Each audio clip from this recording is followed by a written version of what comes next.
if we didn't know what we think we know?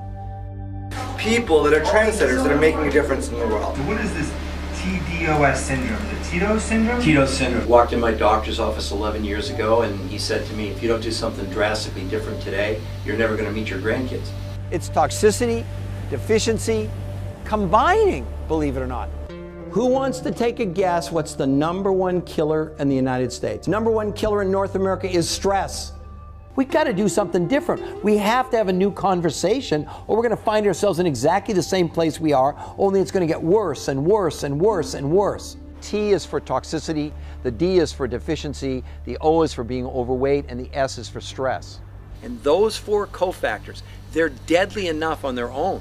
But where it became a syndrome for me was when I realized there was an interconnectivity between those 4 factors that was allowing them to magnify their impact. Imagine legions of the sick marching on the hospitals when there won't be enough drugs, there won't be enough beds, and there won't be enough doctors. Our drinking water, on average, has anywhere between 300 and 500 chemicals in it. We're now using 10,000 chemicals in the production of food. Less than 500 have ever been tested for what they do to us as human beings. These chemicals are altering our hormones and reprogramming our bodies to gain weight.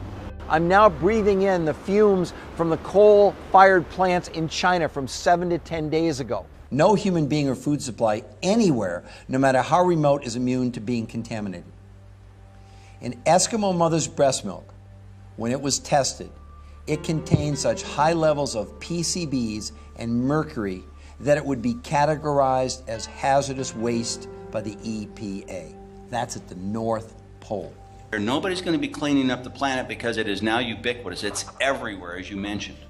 And there's not enough money to clean up anywhere close to even a percentage of the planet. You think you can eat yourself into wellness? Food will never be enough again, period. Period. What the body does, it actually takes the toxin and stuffs it in a fat cell. And no amount of exercise and no amount of regular dieting will remove the toxins. They've measured athletes in sweat. There's no toxins being removed in exercise at all. We've got 70% of America overweight. I do not believe all of those people are not trying to diet and aren't exercising. That's a bunch of bull. Well, they just did a study on obese children, and they found that the majority of those children actually were suffering from rickets and scurvy, which are diseases of malnutrition. For the first time in the history of the world this year, more children will die of obesity than starvation. The food companies have spent almost $1 billion trying to determine how they can get us to eat more. They have created something called the bliss point. And what they did, they actually did brain scans on children and adults, and they found there was a point where the combination of salt, sugar, and fat stimulated but didn't fill you up. And you know what the model was that they used to determine this in the brain scan? They had a model that they based it on. Cocaine addicts. It's a little bit like what the tobacco companies did when the tide started to turn against them. There was one study that said the thought of going on a diet raises your stress and your cortisol in the human body. Stress is big business, toxicity is big business, nutritional deficiency is big business. This is what we've been talking about, is that it's a case of the emperor's new clothes. Everyone knows all this stuff is going on. America's getting heavier and heavier. People are feeling more and more fatigued. People are more and more stressed. And the overall satisfaction with life is dwindling, and nobody seems able to pinpoint it, and that's the problem. People are trying to pinpoint it instead of admitting that there's several factors at play and that they're all interconnected. Revolutionary new preventative interventional technologies that involve things like nutritional fasting. Now, before you go sideways, what do you mean fasting? It's been proven in study after study that caloric restriction with intermittent fasting is one of the greatest strategies absolutely to positively live healthier longer. but it's something that's so difficult to do because our foods are so nutritionally bankrupt that when you reduce the calories to the point where the body would naturally begin to detoxify itself, the body basically goes into starvation mode and holds on to the fat. Because you don't have the nutrients, you don't have what I call toxin hunters that literally can go in and pull these toxins apart, make them water soluble so they can pass out to the liver and the kidneys. So what's the solution? What we need is nutritional density.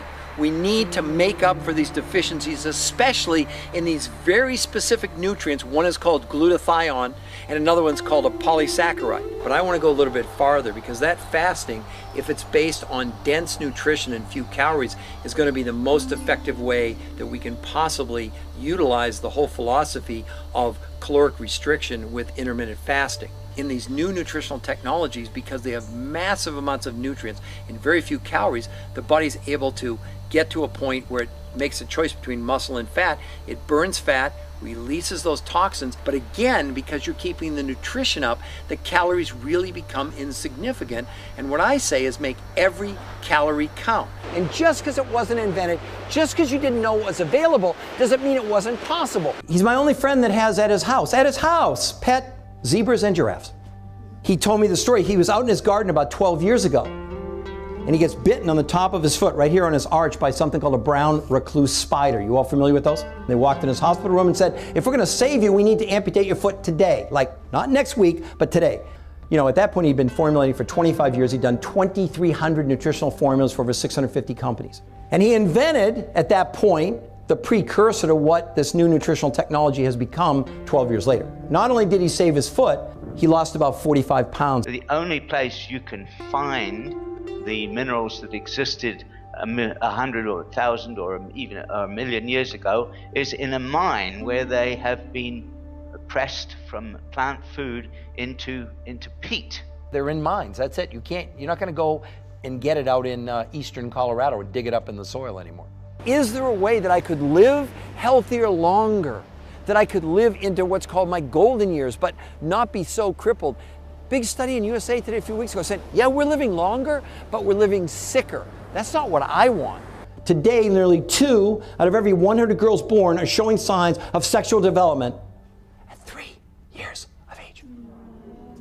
You and your family will continue to become unhealthy and gain weight unless you embrace these new nutritional technologies.